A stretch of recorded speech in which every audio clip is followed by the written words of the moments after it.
Told y'all. I told y'all a while ago, right after Vergil fought Lubin, got the phone call when he was in the locker room. Do not be surprised. Do not be surprised if you see Vergil move to 160. Y'all can go back and check all of my clips, all of my lives. Right after he fought Lubin, you heard me say it clear as day. I got the phone call. Don't be surprised if Vergil moved to 160. But what happened? We end up getting a systematic duck. Vergil went in the locker room and said, I want my dream fight, which is Earl Spence. Bro, you just made Boots get in that ring. First of all, you made them pay for a ticket, come down there to your fight. Y'all wouldn't let them in, but they still got in. You called them in the ring. He get in the ring. Told you I'ma hurt you and everybody around you who's talking all that trash. While that's happening, you walking out, all of that happened. They walk out the ring. They walk into the locker room. Rick Maringian get a phone call from Eddie Reynoso. Put Senior on the phone. Reynoso told him, y'all not ready for Boots. He too strong. He too powerful. That boy fast and good. I'm telling you because he was whooping Canelo ass. He was dog. I'm talking about all dog shit whooping Canelo ass. But you people would tell a whole different story because y'all don't know. Because y'all don't know. Why you think Terrence Bud Crawford stood in the southpaw position the whole fight? He never switched the orthodox. You ain't see Bud Crawford fight a whole round in the orthodox position. That whole fight. He came out in the southpaw position and stood in that southpaw position. But the key thing is, he ain't do what Boots did, and Boots did it with 18-ounce gloves.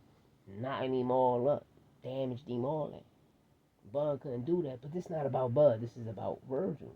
And while Vergil moved up to 160, everything Xander Zayas said is starting to age like fine wine. You're a 30-year-old prospect. You've been this your fourth weight class. You never fought for a title. Your resume is trash. And I'm tired of people saying, bro, if your resume was heavy, why you never fought for a title?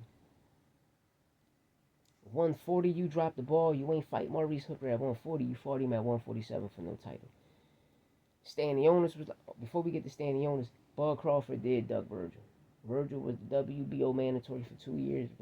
Bud ducked him. That's what made Boots move up to become Bud mandatory. Bud ducked Boots. That's why Boots went to IBF, because he ended up choosing his best friend in 2021, who was retired and came out of retirement to fight Bud, to throw the oop so the PBC situation can happen. If you know, you know.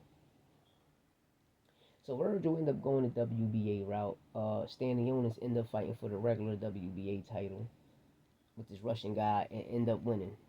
So after that fight, Vergil became, the opponent, but Stanionis' hand got hurt. So that wasn't on Vergil.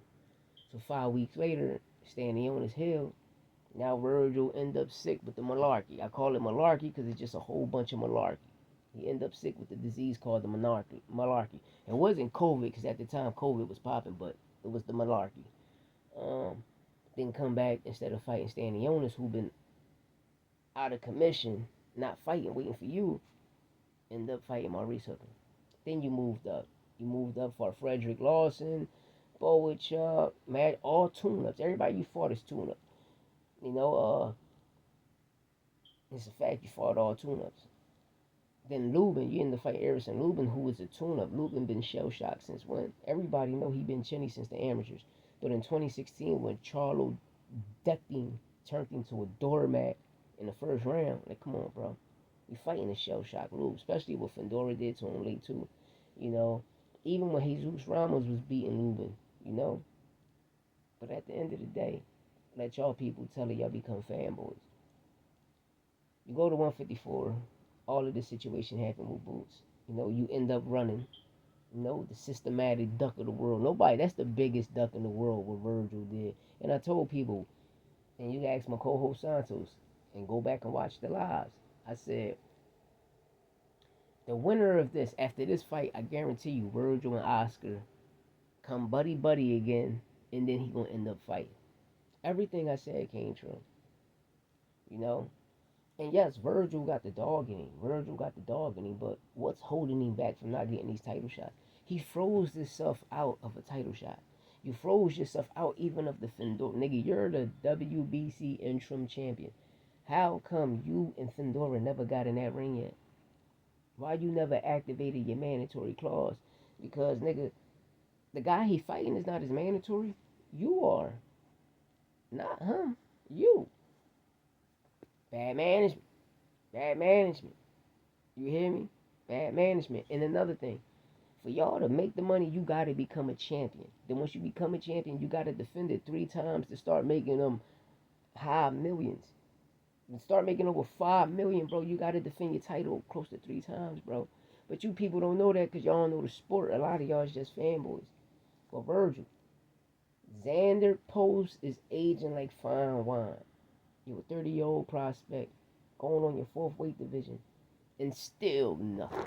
Let me know what you think in the comments. Hit that like button, subscribe button. You know what it is. It's all facts, no opinions. Sport podcast. I don't let nothing marinate. We get straight to the sauce. Everything saucy.